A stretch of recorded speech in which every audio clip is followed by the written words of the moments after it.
반갑습니다. 오늘은 전도서 코엘렛 강의 두 번째 시간이 되겠습니다. 사실상 전도서 강의는 두 번으로서 마무리하겠습니다.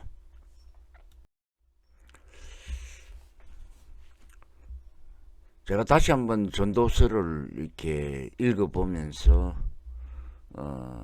느낀 건데, 제가 뭐 분자유전학, 쉽게 얘기하면 유전공학이라는 전문 분야에서 연구를 하다가 30대 20대 말 정도부터 제가 맹상 깨달음 쪽에 몰두하기 시작했는데, 제가 이 나이 되도록 60이 넘도록 그동안에 많은 것을 깨달았던 그 내용들이 사실상 이 전도서에 거의 압축이 되어 있다고는 생각이 들었습니다. 그래서 옛날에 이 구약시대에서도 그런 중동에 많은 hen자들이 있었고, 철학을 연구했던 사람들, 그 다음에 맹상 깨달음을 연구했던 종교인들, 사람들 생각은 결국 좀 비슷한 방향으로 가는 것 같아요.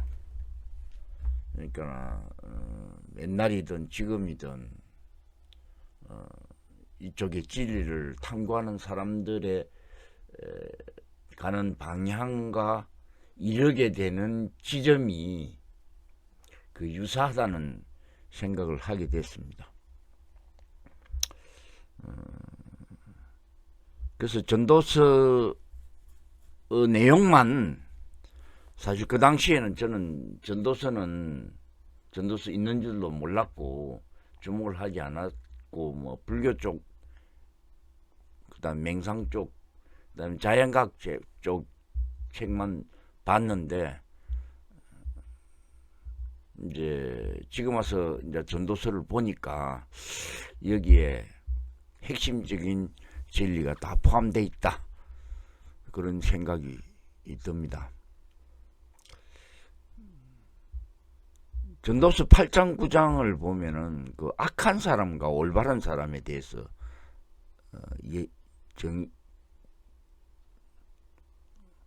몇 가지 논란이 되는 그런 이야기들을 풀이해놨습니다.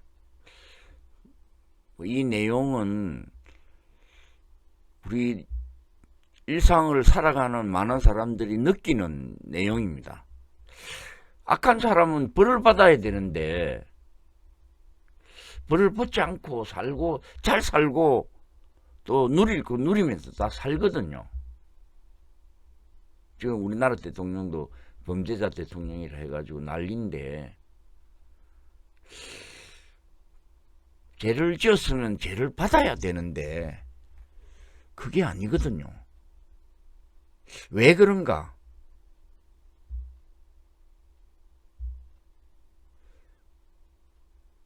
거기서부터 진리를 발견하는 출발점이 돼야 되겠죠. 왜 그런가? 그리고 그 수많은 예들과 책에서 나온 선지자들의 이야기들을 분석해서, 내가 직접 다 경험할 수는 없으니까 사고 실험을 통해서 비교 분석하고, 그래서 거기서 진리를 발견하고, 그 진리가 모순되지 않는다면은, 합리적이고 논리적인 어떤 모순이 발견되지 않는다면은, 그것이 또 하나의 어떤 깨달음으로 내 자신의 정리를 할 수가 있습니다. 나는 이 세상에서 벌어지는 모든 일을 살펴보다가 이 세상에는 권력을 쥔 사람이 따로 있고 그들에게 고통을 받는 사람이 따로 있음을 알았다. 왜 그런가? 사람은 왜 서슴지 않고 죄를 짓는가? 악한 일을 하는데도 바로 벌을 내지 않기 때문이다. 죄를 지었으면 바로바로 적극적으로 벌을 받아야 하는데 왜 벌을 받지 않는가? 많은 사람들이 그런 이야기 해요. 악한 짓을 하면 벌을 받아야지. 그리고 사람들이 이야기합니다. 특히 종교인들은 나쁜 짓을 하면 반드시 벌 받게 돼 있다. 그런데 벌 받지 않습니다. 그런 경우를 흔하게 보거든요. 물론 나쁜 짓을 하다가 벌을 받고 또 힘들게 사는 사람도 있지만 또 대다수 사람들은 잘 살아가는 걸 우리가 흔히 보거든요. 악한 사람이 100번 죄를 지어도 그는 여전히 살아있다. 좋은 애가 있지 않습니까? 지금 정치인들 얼마나 범죄가 많아요. 거짓말하고 속이고 돈 갈취하고 욕심 많고 그 사람 다 죽어야 되잖아요. 벌을 받아야 되잖아요. 그런데 여전히 그들은 잘 살고 있습니다. 이 세상에서 어떤 일이 벌어지고 있다. 악한 사람이 받아야 할 벌을 의인이 받는가 하면은 의인이 받아야 할 보상을 악인이 받는다. 이것을 보고 나 어찌 헛되다고 말하지 않을 수 있겠는가? 이거 왜 그런가?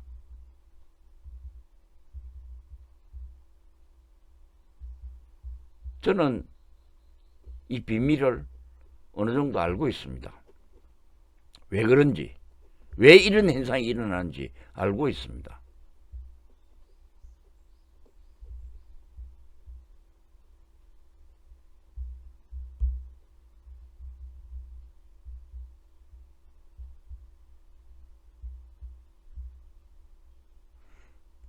사람들은 선과 악, 죄와 벌,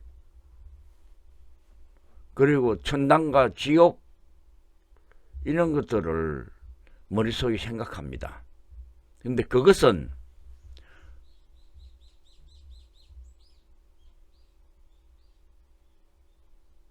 생각보다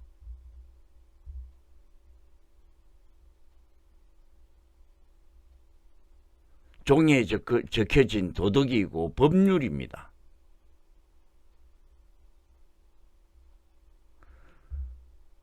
법을 지키지 않는 사람들이 모였을 때는 그 법은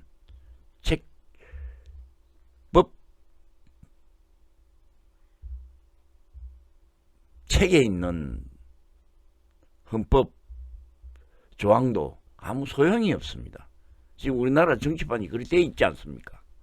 법을 지키지 않습니다. 전쟁통에는 이익 앞에서는 법도 정의도 없는 것입니다. 이 세상은 선과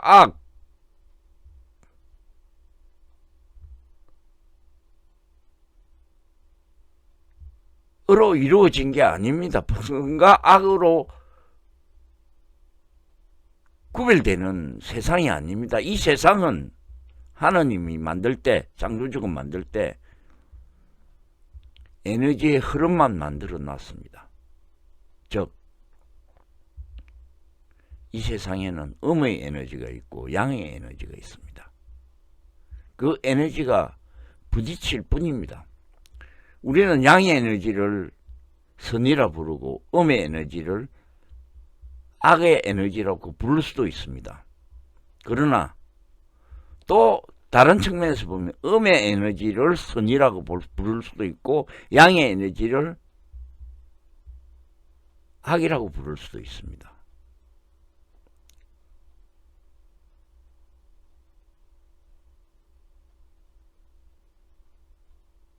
그 결정은 누가 하느냐?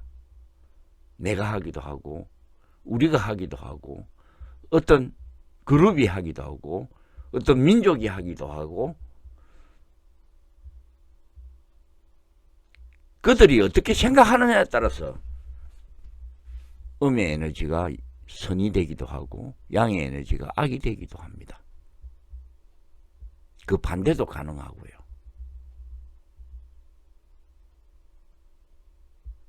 어떤 사회에서는 음의 에너지가 선이 되고 어떤 사회에서는 양의 에너지가 악이 됩니다. 나쁜 사람들, 공격적인 사람들, 욕심이 많은 사람들, 그 사람들은 생각보다 강한 에너지를 가지고 있습니다. 약한 에너지를 가진 사람은, 착한 사람들은 그들을 이기지 못합니다. 이 세상은 에너지의 부딪힘입니다. 에너지의 충돌에서 깨지는 것이 있고 존속하는 것들이 있습니다.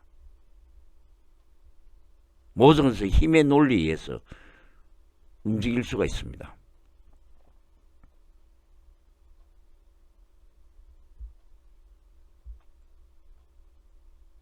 선한 사람들은, 그리고 현명한 사람들은 그런 악한 사람들하고 부딪힘을 최소화하거나 하지 않는, 회피하는 것입니다. 그런데 일반 사람들은 악한 사람과 부딪히면 깨지게 되어 있습니다. 그리고 선한 사람과 진리를 탐구하는 사람은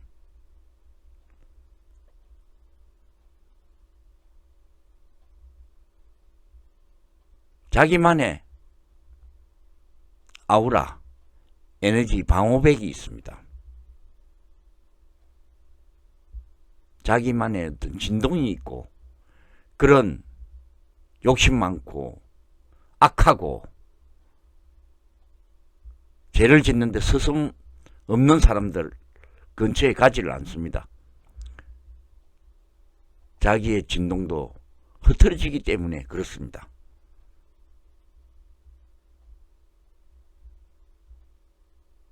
정치인들은 욕심 많고 죄를 서슴없이 짓고 모든 것을 갈취하고 그게 부끄러움도 없고 도덕도 못 느끼는, 도덕성도 못 느끼는, 법을 무시하고 자기 이익만 갈취하는 그런 데 익숙해져 있는 사람들입니다. 그 사람들은 그것이 그들 사이에서는 선인 것입니다.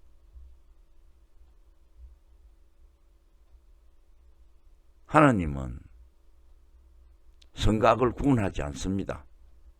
하나님은 모든 것을 에너지로 봅니다. 마이너스 에너지와 플러스 에너지가 있고, 마이너스 에너지가 점층되고 상승될 시간대와 공간이 있고, 또 양의 에너지, 선한 에너지가 많고 또 될 때도 있습니다. 어찌 태양이 째려지는 낮만 있고 밤은 없겠습니까? 밤이 없으면 이 세상은 존속하기 힘들어요. 플러스만 있으면 어떻게 되겠습니까? 세상이 마이너스 있어야 되는 것입니다. 무슨 물건이 만들어지면은 그것이 소멸되는 마이너스 작용이 있어야 합니다. 이 플러스와 마이너스 작용이 끊임없이 일어나고 충돌합니다. 거기에는 악도 없고 선도 없는 것입니다. 저는 그렇게 해석을 하고 있습니다.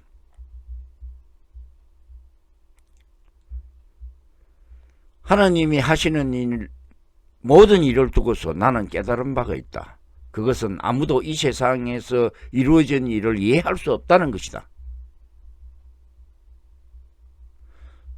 무한 우주에서 무한의 에너지들이 일어났다가 사라지고 마이너스 에너지, 플러스 에너지 충돌하고 깨지고 사라지고 생성하고, 그거는 무한으로 변주되고 무한으로 변이 되고 무한으로 움직이기 때문에 그 뜻을 일일이 다 알 수도 없습니다. 그래서 깨달은 행자, 깨달은 큰 스님들 그런 말하죠. 나는 모른다는 것을 알고 있다. 그리고 깊은 침묵.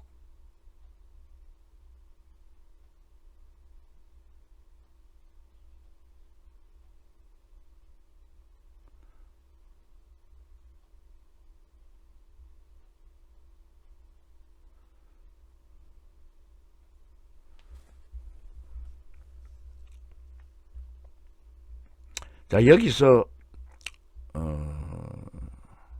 악한 사람과 올바른 사람, 그리고 하느님이 하시는 일, 이런 것에 대해서 제가 나름대로의 해석을 했습니다. 자, 그 다음에는 이제 그 전도서의 이제 마지막 부분으로 치닫는데, 이제 그 다음에는 우리는 모든 걸 알 수 없다. 모든 것이 헛되다. 그러면 우리는 어떻게 해야 되는가? 모든 게 헛되는데 뭘 해야 되나? 어떤 의미를 가지고 살아야 하나?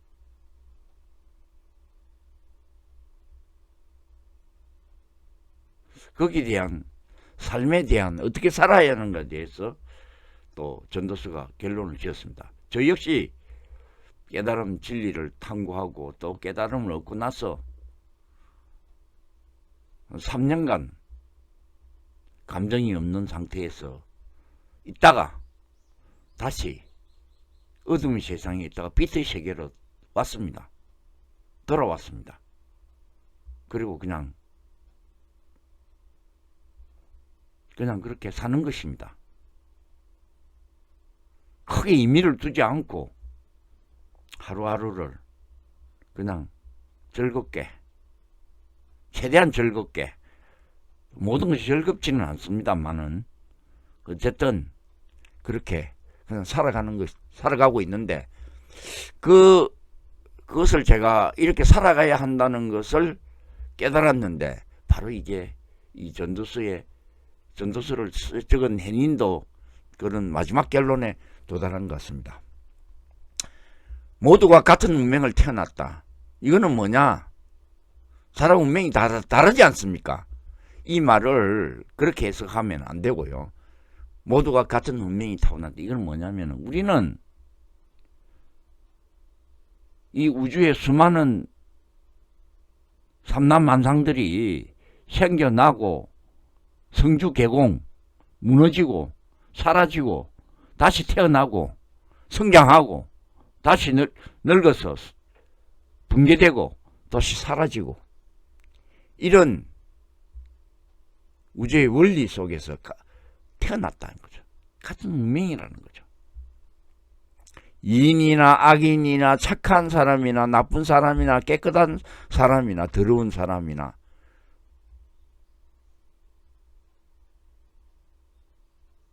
제사를 드리는 사람이나 드리지 않는 사람입니다. 요즘은 자기 제사가 점점 없어지고 있죠. 옛날에는 일 안 풀리면 다 제사 때문에 그랬고, 또 조상 중에서 비명행하는 사람이 있어서 자꾸 해코지를 한다, 이렇게 생각들을 꽤 많이 했습니다. 근데 지금은 자기가 잘못된 일이 일어나는 것은 뭐 숙명으로 그렇게 선천적으로 그렇게 됐을 수도 있고, 또한 자기가 지혜롭지 못해서 자기한테 벌어진 일이다, 이렇게 생각하는 게 맞는 것 같습니다. 다 옛날에는 뭐 제사를 지내지 않아서 집안에서 무슨 비명경세해서 구슬 해야 되고 어쩌고 저쩌고 교회 가야 되고 절에 가야 되고 뭐 천도제를 지내야 되고 이런 거 다 많이 믿었죠. 착한 사람이라고 해서 죄인보다 나을 거 없고, 맹죄한 사람이라고 해서 맹죄하기를 두려워하는 사람보다 나을 것이 없습니다. 나는 세상에서 또 다른 것을 보았습니다. 빠르다고 해서 달리기 이기는 것도 아니며 용사라고 해서 전쟁이 이기는 것도 아니더라. 지혜가 있다고 해서 먹을 것이 생기는 것도 아니고 총명하다고 해서 재물을 모으는 것도 아니며 배웠다고 해서 늘 잘 되는 것도 아니더라. 불행한 때와 재난은 누구에게나 닥친다. 그건 우리가 다 알 수 없다는 것이죠. 그래요. 참 똑똑하고 많이 배웠던 사람인데 안 풀리는 경우도 많아요.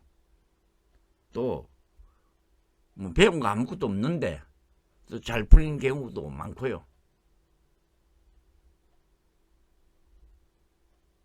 정준희 회장은 집에 소판 돈을 훔쳐가지고 따라 나와가지고 국민학교도 졸업하지도 않은 사람인데 엄청난 큰 현대라는 기업을 일으켜 세웠지 않습니까? 총명하다고 해서 재물을 모으는 것도 아니고 배웠다고 해서 늘 잘 되는 것은 아닙니다.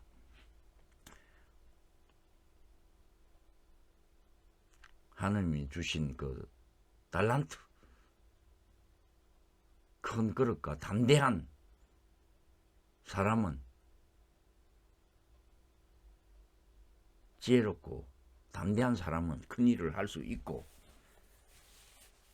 머리가 영리하고 하는 사람이 이것저것 재다 보니까 또 큰 일을 못하는 거고 뭐 다 그런 것입니다.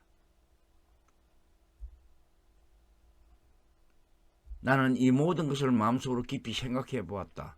그리고 나서 내가 깨달은 것은 어려운 사람과 지혜로운 사람들이 하는 일이 하느님이 조정하신다는 것. 하느님이 이렇게 직접 이렇게 막 조정하고 그런 게 아니고요. 하느님은 어떤 원리에 의해서 세상의 원리를 통해서 조정하시는 것입니다. 그들의 사랑과 미움까지도 하느님이 조정하신다는 것. 직접 조정하는 게 아닙니다. 사람은 아무도 자기 앞에 놓이는 알지 못한다. 큰 혜성이 와서 지구를 콩고 먼지처럼 박살낼 수도 있고 또 전쟁이 일어날 수도 있고 또 지진이 나서 사람이 죽을 수도 있고 사람은 그런 때가 언제 자기에게 닥칠지 알지 못한다. 물고기가 잔인한 그물에 걸리고 새가 덫에 걸리는 것처럼 사람들도 갑자기 덮치는 악한 때를 피하지 못한다. 그렇죠. 인간은 시간과 공간의 제약을 받기 때문에 더 큰 힘 앞에서는 무력해지는 것입니다. 그렇게 돼서 큰 힘 앞에 붕괴돼서 죽는다면 죽어야 될 것이고 다만 우리가 알 수 있는 범위 내에서 최선의 어떤 재난을 피하고 지혜롭게 행동할 필요는 있겠죠. 좋은 때는 기뻐하고 어려운 때는 생각하여라. 자, 인간 살아가는 게 모든 게 하느님 원리에서 움직이기 때문에 우리는 그 원리를 다 분석하지 못한다. 왜냐? 그거는 무한의 속성을 가지고 있기 때문에 그렇습니다. 그래서 그러면 우리가 어떻게 살아야 하느냐?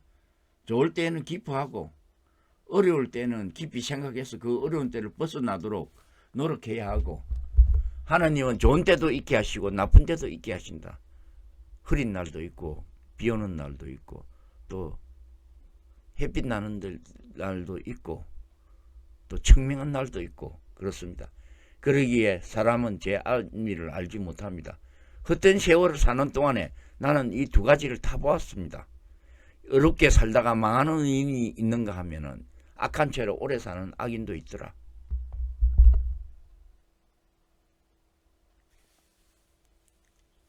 지난번에 내가 영화를 트로이라는 영화를 보니까 아킬레스가 아폴로 신전에 쳐들어가서 아폴로 동상에 목을 갖다 쳐버려요. 그러니까 그 밑에 부하가 그 아폴로 신은 위대한 신인데 그렇게 불경하게 동상에 목을 치면은 좀 그렇지 않느냐 이야기하면 아킬레스 이런 말 합니다. 신이 있다면은 당장 자기 동상에 목을 쳤는데 나를 버려야 하는데 없지 않느냐.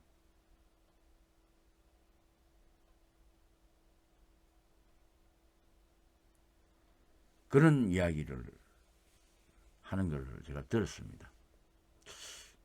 그래요. 보면은 악한 사람은 또 악한 채로 오랫동안 산단 말입니다.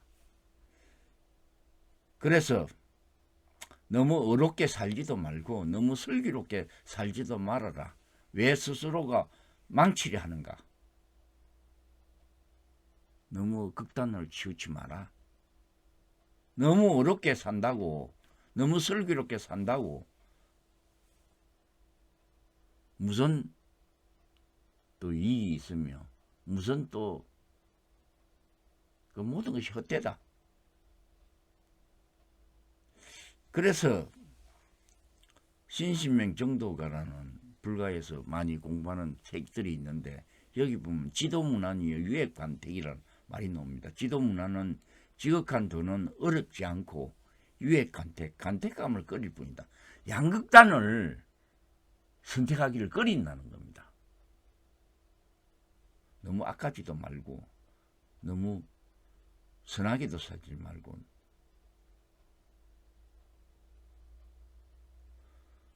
너무 악하게 살지도 말고 너무 리스크게 살지도 말아라. 왜 제명을 다 못 채고 죽으러. 이 양극단이 있으면 굉장히 위험해집니다.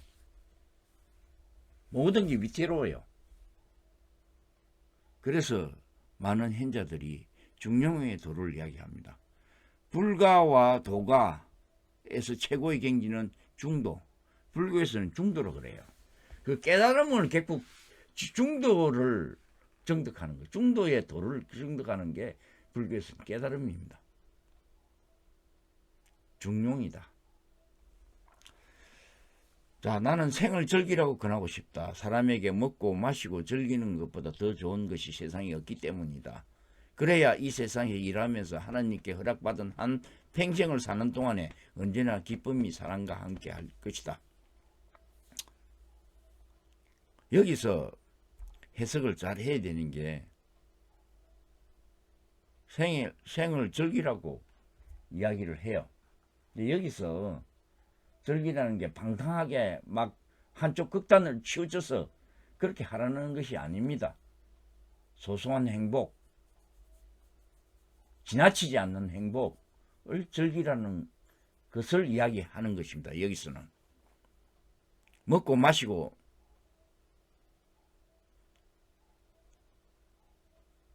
그냥 흥청망청 그렇게 하라는 것이 아닙니다. 자, 그리고 살아있는 사람에게는 누구나 희망이 있다. 비록 개라고 하더라도 살아있으면 죽은 사자보다 낫다. 여기 내가 이야기했던 건데 뭐 죽어도 죽는 것보다 이 세상에 살아서 개똥밭에 굴르는 게 이성보다 저성보다 이성이 낫다고 이야기하는 그 이야기입니다. 살아있는 사람에게 누구나 희망이 있다. 비록 개라고 하더라도 살아있으면 죽은 사자보다 낫다. 전도서에서 뭐 이런 것을 이야기한 것은 앞에 전도서 부분의 내용과 상치합니다. 그 뭐냐 하면은 앞에서는 살아있는 것보다 죽는 것이 낫고 결혼식에 가는 것보다 초상집에 가는 게 낫다. 살아있는 것 자체가 수고롭게 일을 해야 되고 힘들다. 그래서 잔치집에 가는 것보다 초상집에 가는 게 낫고 태어나는 것보다 죽는 게 낫다고 이야기를 했는데 이것과 상치되는 말입니다. 그런데 그것은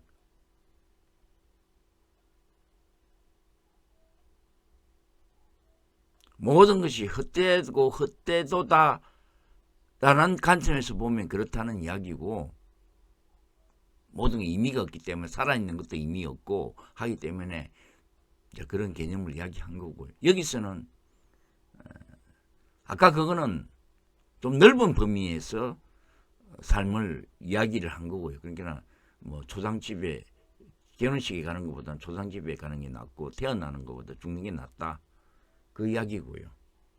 근데 또 좀 우리가 현재 내가 살고 있는 한정된 관점에서 보면은 살아 있어야 한다는 겁니다. 살아있는 사람은 자기가 죽을 것을 알고 죽은 사람은 아무것도 모른다. 여기서 굉장히 중요한 이야기가 나옵니다.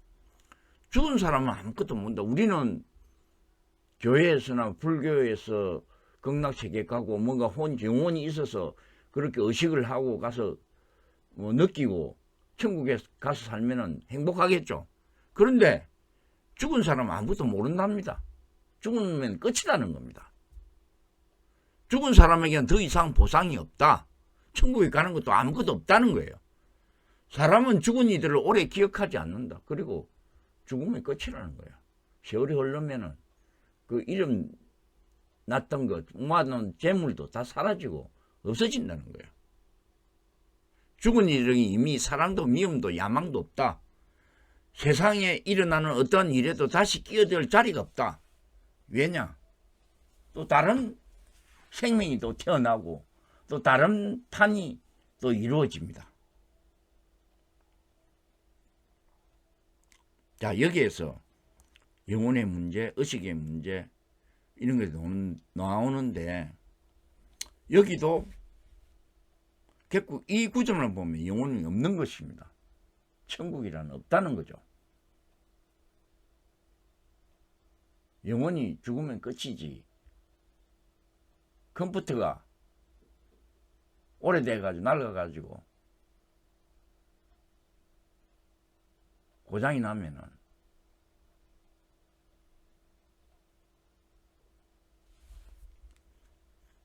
사라지는 것이지 그 영혼이 어디 가는 거 아닙니다. 인간도 보면은 이 소프트웨어와 하드웨어가 있는데, 우리는 그 소프트웨어는 영혼이 돼서 날아가서 어디 천국을 가고 지옥을 가고 그런 걸 상상하지만, 저는 저의 결론도 지금 현재로는 영혼이 없다는 결론입니다. 다만 이제 아직 무슨 그 영혼이 없다는 것에 대한 해석에 대한 여러 가지 모순들이 몇 가지 발견돼 가지고 그 모순을 해결하기 위해서 좀 더 저는 탐구를 하는데, 지금까지 저희 결론은 영혼이 없는 것으로 그렇게 결론을 집니다. 여기서도 전도서에서도 죽은 사람은 아무것도 모른다. 죽은 사람은 더 이상 보상이 없다. 사람은 죽은 일을 오래 기억하지 않는다. 죽은 이들에게는 이미 사랑도 미움도 야망도 없다. 끝이라는 거예요. 그러니까 지금은 하나님이 내가 하는 일을 좋게 보아주시니 너는 살고 있으니 너는 가서 즐거이 음식을 먹고 기쁜 마음으로 포도주를 마셔라.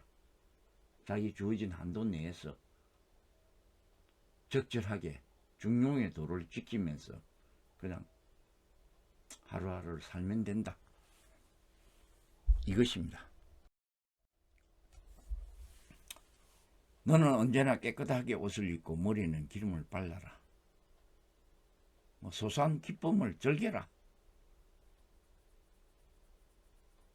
너의 헛된 모든 날, 하루하루가 모두 더 큰 의미에서 보면 헛되고 의미가 없는데, 하나님이 세상에 너에게 주신 덧없는 모든 날에는 너는 너의 사랑하는 아내와 더불어 즐거움을 누려라.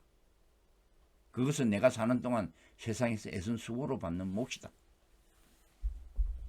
하나님이 이 삼남한상에 수많은 군상들이, 개체들이 태어나고 죽는데, 태어나서 그 수고롭게 일을 해야 되고, 일을 함으로써 보수를 받아 유지하게 돼 있습니다. 그것이 하느님이 주시는 몫이다. 내가 어떤 일을 하든 내 힘을 다해서 하여라. 내가 늘 무덤 속에서는 일도 계획도 지식도 지혜도 없다. 죽으면 다 끝이다는 거예요. 결론적으로는 영혼이 없다는 이야기예요.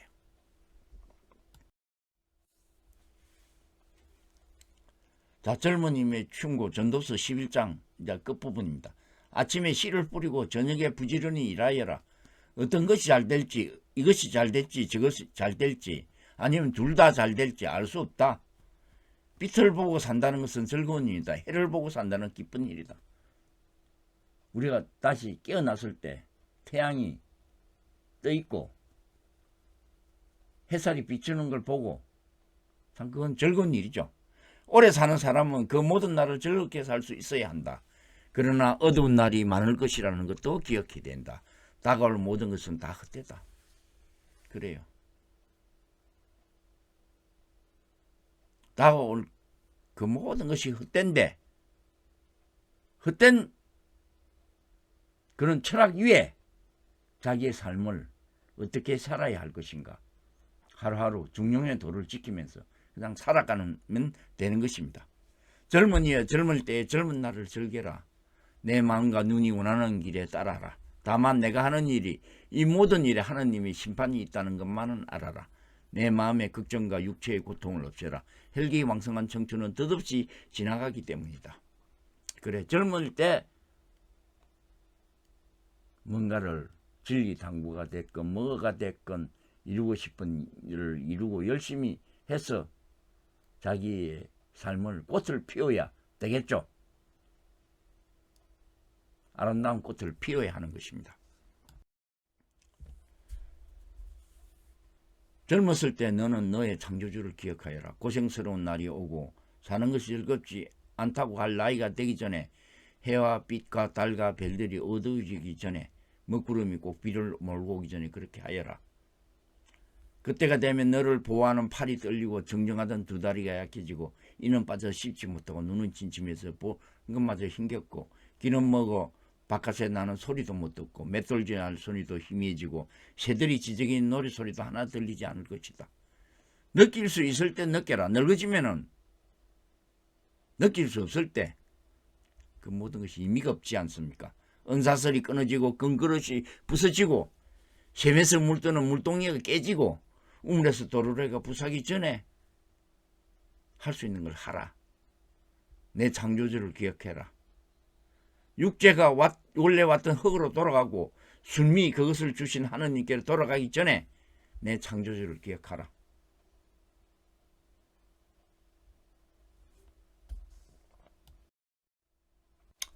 자,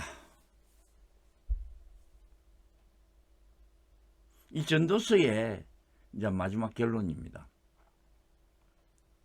열린 게 이 강대무면한 무한의 우주의 관점에서 보면 모든 것이 헛되고 의미가 없습니다.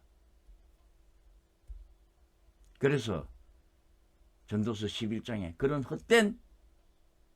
헛되다는 것을 헛되다는 것을 깨닫고 그 철학 위에서 우리의 삶을 정립하고 어떻게 살아가야 될 것인가, 그냥 하루하루를 즐겁게 주어진 대로 충실하게 살아가는 것, 그것이 전도서의 두 가지 결론이 되겠습니다. 그것이 사실은 삶의 그 모든 것에 대한, 인간에 대한 모든 것에 대한 해답일 수 있습니다. 우리는 어디서 와서 우리는 무엇이고 우리는 어디로 가는가에 대한 해답이기도 하고요. 자,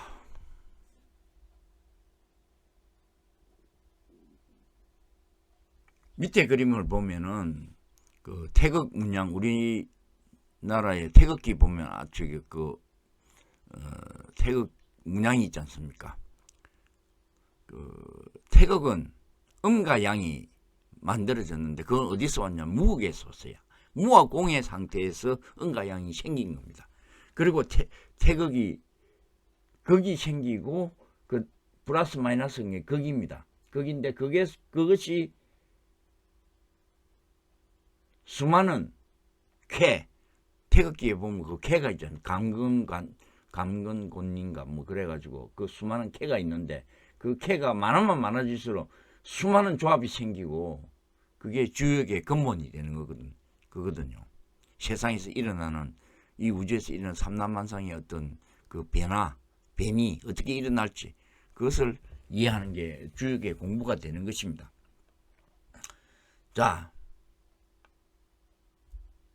그렇게 해서 은과 양이 나와서 이 무한우주 위에 소용돌이 행위처럼 그런 무한우주, 무한대로 중첩되고 무한대로 변화되고 무한대로 변이 되고 무한대로 생성되고 무한대로 사라지는 이 무한우주. 그리고 자, 화이트홀이 있고 블랙홀이 있고 이게 촘촘한 그물망이 있습니다. 이것은 인도에서는 이것을 인드라 그물이라고 하는데 이 모든 것은 이 그물망처럼 이 세상은 얽혀져 있고 한순간에 같이 존재합니다. 이 인드라 그물망에는 모든 것이 시간대와 공간대가 사라집니다. 이 그물망에 하나의 그 교차점이 있습니다. 수많은 교차점, 무한대의 교차점인데 이 교차점에서 평상시에서는 이 그물망이 눈에 안 보입니다. 너무 촘촘하게 돼 있어요. 그런데 어떤 생명체, 개체가 태어날 때 이 교차점에서 개체가 태어납니다. 그리고 그 개체가 태어나서 잠시 존재하다가 또 사라지고 다른 또 그물망에서 옆에 있는 그물망에서 또 개체가 새어나오고 크리스마스 트리가 시간대별로 반짝이다가 요 등불이 반짝이고 저 등불이 반짝이고 이 무한대의 인디라 그물망에 그 교차점에서 생명이 하나의 개체점이 생겨나고 그 개체가 또 사라지고 그 개체 안을 들여다보면 또 이런 무한대의 인드라의 그물망이 또 조성이 되어 있습니다. 무한 우주의 끝없는 반복입니다. 이렇게 하나님은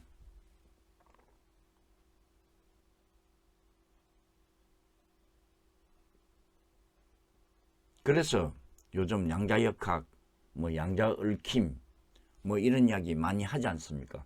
그런 원리에서 돼 있고요. 그래서 이 그물망이 촘촘하게 얽혀 있기 때문에 인가 또는 동시성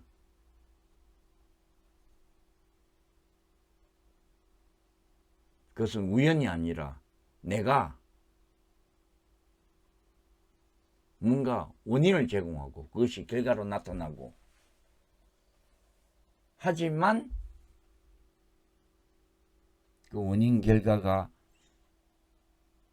이 그물의 교차점이 일어나지만 그것은 곧 사라지고 또 다른 어떤 사건들이 또 일어나고 또 교차점에서 일어나고 그게 반복되는 것입니다.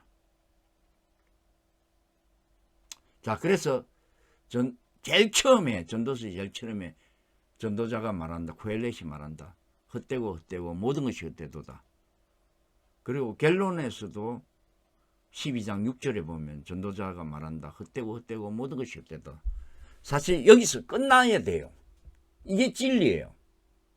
그런데 전도서의 마지막 부분에 보면은 여기까지 딱 해야 딱 끝내야 되는데 12장 6절이 끝내야 되는데 뭐 8절 9절 뭐 이렇게 나가는데 그걸 보면은 다시 하느님을 믿고 신앙을 가지고 뭐 하느님을 믿고 따라야 한다. 그런 식으로 또 종교적인 관점이 들어가요. 그게 그 부분이 싫어요. 저는. 그 뒤에 분명히 전도자는 여기까지 이야기한 것 같습니다. 이 전도자의 글을 성경으로 기록을 옮기면서 그 사람이 너무 허무하니까 또 하느님의 신앙 문제를 언급한 것 같습니다. 저는 분명합니다. 전도자가 말하고자 하는 것은 전도자의 서론, 헛되고 헛되다. 모든 것이 헛되다. 그 결말도 헛되고 헛되다. 모든 것이 헛되다. 요것이 분명히 전도자가 한 부분이다. 그 뒤에는 그 사람이 쓴 어떤 사족이고 저한테는 큰 의미가 없습니다. 그래서 저도 이 우주의 움직이는 원리에 대해서 많이 검토를 했는데 제가 내린 결론입니다. 플러스 마이너스 음과 양이 있고 그 다음에 무극 제로로 표현되고요. 이 모든 것은 무한대입니다. 인문학적 자연과학적 그 어떤 원리와 변화도 이 네 가지를 벗어날 수가 없습니다. 그게 내가 내린 결론입니다. 이 내가 발견한 겁니다. 이 네 가지 기호는야말로 우주를 움직이는 핵심 개념입니다. 핵심 논리예요. 그래서 제가 무한경이라는 글을 썼는데 요 네 가지에 관한 이야기를 적은 내용입니다. 이게 우주를 움직이는 원리의 핵심 개념이고 하느님의 핵심 개념이 되겠습니다. 이 네 가지에 의해서 전부 움직이는 것입니다. 자, 이 전도서 내용을 강의하면서 사실 이 불교의 반야신경이나 이런 걸 가지고 강의 내용을 하면은 좀 상당히 어려워요. 강의하기 자체가. 근데 이 전도서를 내가 이번에 해보니까 좀 일반인들에게 보다 더 쉽게 설명할 수 있도록 돼 있어요. 그래서 너무 좋아요. 저는 이제 푸른 붓다의 깨달음이라고 해가지고 제가 강연을 지금 하고 있는데 이 코페르니쿠스가 지동성을 주장하는 가운데 이제 그 천동설을 주장했던 많은 종교 가톨릭 그게 학자들부터 시작해서 종교인들이 멘붕에 빠질 정도로 그런 상태까지 갔고 그래서 완강하게 저항을 했고 그래서 지동설을 주장하는 사람들이 브루노 같은 분은 하해 종교재판에 해부돼서 죽기도 하고 코페르니쿠스도 부정해서 그 모든 것을 전동설을 지동설을 포기하고 전동설을 지지하는 걸 약속하고 빠져나왔는데 결국에는 지동설이 정설로 굳히게 됐고 가톨릭도 과거의 일들을 뉘우치고 교황이 공식적으로 사과를 하고 잘못됐다는 걸 인정을 했습니다. 자, 코페르니쿠스의 지동설이 세상을 종교계에 큰 어떤 변화를 던졌다면 저는 또 다른 큰 혁명을 꿈꾸고 있습니다. 그게 뭐냐면은 영혼은 없다입니다. 내가 이 영혼이 없다는 것을 확실하게 모순되지 않게 증명할 수 있다면 그 증명이라는 건 직접 증명하는 것이 아닙니다. 논리적으로 사고 실험을 통해서 논리적으로 수학 공식 풀듯이 모순 없이 다 풀려나갈 때를 이야기하는 것입니다. 그렇게 됐을 때 모든 종교의 지금 현재 있는 종교의 교리는 완전히 무너지게 될 것입니다. 코페르니쿠스 혁명보다 더 혁명적인 사건이 될 것입니다. 영혼이 없다면 천국도 없고 지옥도 없고 윤회도 없고 그 모든 것이 없습니다. 그렇다면 천도제를 지낼 필요도 없고 제사를 지낼 필요도 없고 모든 것이 달라집니다. 종교가 거의 붕괴 직전에 갈 수도 있습니다. 그러나 종교는 또 다른 어떤 변모를 한 행태가 나오겠죠. 그러나 저러나 분명한 것은 과거의 종교는 사라지는 것입니다. 과거의 붓다와 하느님을 잊으세요. 이제는 미래의 붓다들이 깨어나고 있습니다. 그래서 저도 영혼의 문제를 좀 더 고민을 하고 모순이 없는